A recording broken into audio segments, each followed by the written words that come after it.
बजाय इसके कि हम उसको बुरा भला कहें, बजाय इसके कि हिंदुस्तान को हम कहें जी ये गलत कर रहा है, वो गलत कर रहा है, वो तो दुनिया देख रही है। भारत का म्यांमार के ऊपर स्ट्राइक करना, ये पड़ोसी पाकिस्तान को हजम नहीं हो रहा। दुनिया कुछ नहीं बोल रही, पूरी दुनिया चुप बैठी हुई है, लेकिन तड़तड़ा रहा है पाकिस्तान। और बार बार लेकर कल से अभी तक 200 से 250 बार पाकिस्तान के सारे न्यूज चैनल पर एक ही वीडियो जो है बनाई जा रही है कि एक आजाद मुल्क के ऊपर भारत ने जो है, भारतीय सेना ने जो है जाकर बमबारी कर दी भैया। आई ने दावा किया है कि उसके कैंप्स पर भारत ने हमला किया है, जिसमें उसके टॉप कमांडर मारे गए, लेकिन सेना और असम सरकार कह रही है कि ऐसा कोई ऑन ऑपरेशन हुआ ही नहीं। अननोन गनमैन के बारे में तो आपने सुना है, लेकिन हिंदुस्तान में मूड क्या दिखाई दे रहा है पाकिस्तान की तरफ? नरेंद्र मोदी की तोसी पसंदाना सोच, भारतीय फौज की बैनुल अक़वामी कवानीन के बरखिलाफ म्यांमार में दरअंदाजी। उल्फा का कहना है कि भारतीय हमले में उसके 3 कमांडर और 20 से ज्यादा अरकान हलाक हुए हैं। पूरे साउथ एशिया को 3 gunman killing 10-15 people can bring to war.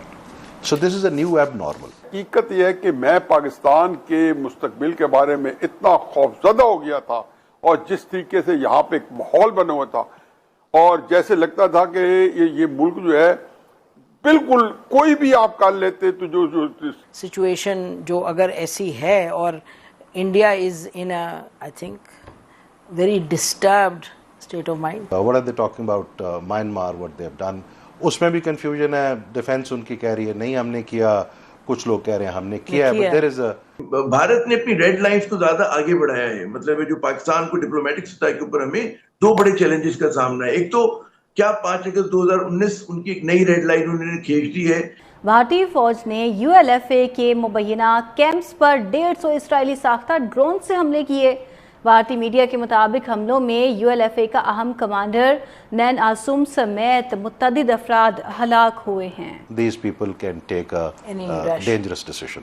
तो वो जो डिसीजन है वो let's say they have to use their military again under whatever pretext, तो वो पहले जहाँ पे assuming जहाँ पे let's say खत्म हुआ था on the 10th of May, ये वहां से शुरू होगा, which means पूरी दुनिया चुप बैठी हुई है, लेकिन तड़तड़ा रहा है पाकिस्तान।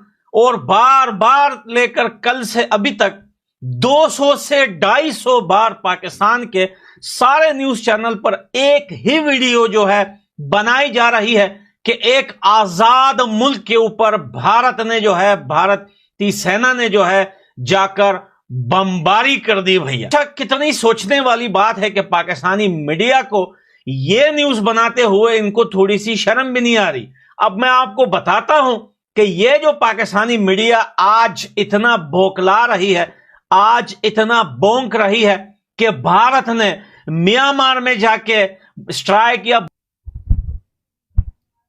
जय नमस्कार दोस्तों।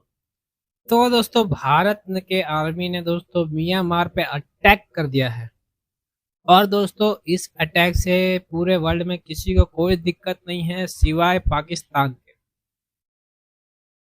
और सारे पाकिस्तानी मीडिया में न्यूज़ में खाली यही न्यूज़ चला रखा है 2 दिन से कि भारत ने म्यांमार पे अटैक कर दिया है। और दोस्तों ये लोग ऐसी चीज पे विवाद करते हैं जैसे ही इनका कोई पक्ष ही नहीं है। मतलब भारत कहीं कुछ सही करे, ये हमेशा खड़े रहेंगे उनके अगेंस्ट बोलने के लिए। जैसा कि अभी ऑपरेशन सिंदूर हुआ था, उसमें भी कितनी बुरी तरीके से मारा था पाकिस्तान के अंदर, तो इसका भी जलन खैर उनको है। और दोस्तों यही काम जब पाकिस्तान करते हैं, अंदाजे से अफगानिस्तान में कितनी बार हमला कर चुके हैं जहां सिविलियंस मरते हैं, बच्चे मर जाते हैं, तब इस पाकिस्तान को कुछ नहीं बोलना होता, उनकी मीडिया एकदम अलग हो जाती है, पूरा न्यूज़ बदलती है। पर जब दोस्तों भारत अटैक करता है तो वो एकदम रिसर्च के साथ एकदम सही जगह पे अटैक करता है, जहां ना कोई सिविलियंस का मरता है, सिर्फ मरते हैं तो सिर्फ आतंकवादी। पर वही पाकिस्तान का जो सिस्टम है वो तो सिविलियंस को मारने पे पहले खड़ा रहता है, और भारत की जो न्यूज़ है उसको हमेशा गलत बताता रहता है। तो दोस्तों आइए देखते हैं कि बाकी मीडिया का इसके ऊपर क्या रिएक्शन है। इस तरह से पाकिस्तान की ठुकाई की, और चीन के जितने भी उनके एयर डिफेंस थे और दूसरे उपकरण थे उनका उन्होंने बिल्कुल उनको नष्ट कर दिया। ये तो भाई एक आजाद मुल्क की खिलाफ वर्जी है, पला है, इटीसी है। अब मैं आपको बताता हूं कि जब अफगानिस्तान में पाकिस्तान के ड्रोन्स आकर वहां पर अटैक करते हैं, कई बार वो अफगानिस्तान के किसी भी एरियाज में घुसकर बच्चों और सिविलियंस को मारते हैं, आपने कई बार देखा होगा।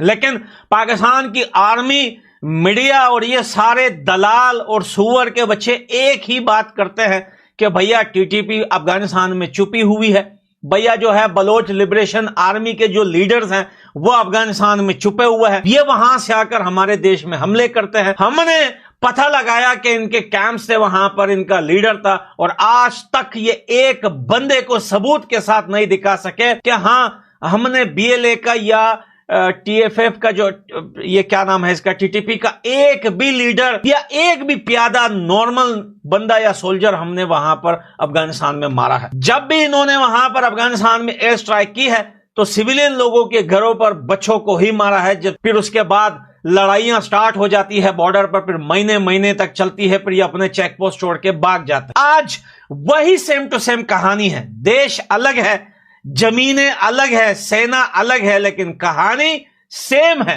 आज भारतीय जो है वो आर्मी ने म्यांमार में अपने दुश्मनों के ठिकानों को ऐसा निशाना बनाया है जैसे कि पाकिस्तान में वो क्या नाम है मसूद अजहर तक कौन था जिसकी फैमिली के 10 बंदे उड़ा दिए थे, वहीं पर घर में उसके 10 फैमिली के 10 बंदे उड़े। यानी कि इतना कंफर्म अटैक पाकिस्तान कभी कर ही नहीं सकता, क्योंकि भाई कोई इसके पास ना सबूत होता है, ना कंफर्मेशन होती है, ना इसको पता होता है कि वहां पे लोग है भी नहीं है। बस दिमाग में आ रहा है कि हाँ यार टीटीपी के लोग अफगानिस्तान से आ रहे। कह रहे थे कि इंडिया अब कुछ करेगा।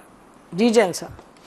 अच्छा, इसमें यह है कि जी एक तो 2-3 एफर्ट्स ऑलरेडी स्टार्ट हो चुकी है। पहला तो यह है कि उन्होंने अपनी जो इनडायरेक्ट एफर्ट है जिसको वो बलूचिस्तान में अपनी प्रॉक्सीज को और टीटीपी के थ्रू केपी में अपनी प्रॉक्सीज को they have launched a full fledged offensive. मेरा नहीं ख्याल पाकिस्तान में किसी को भी इस पे शक होना चाहिए कि किस लेवल की इन्वॉल्वमेंट है इंडियन गवर्नमेंट की, इंडियन स्टेट की in this, so that they have already started.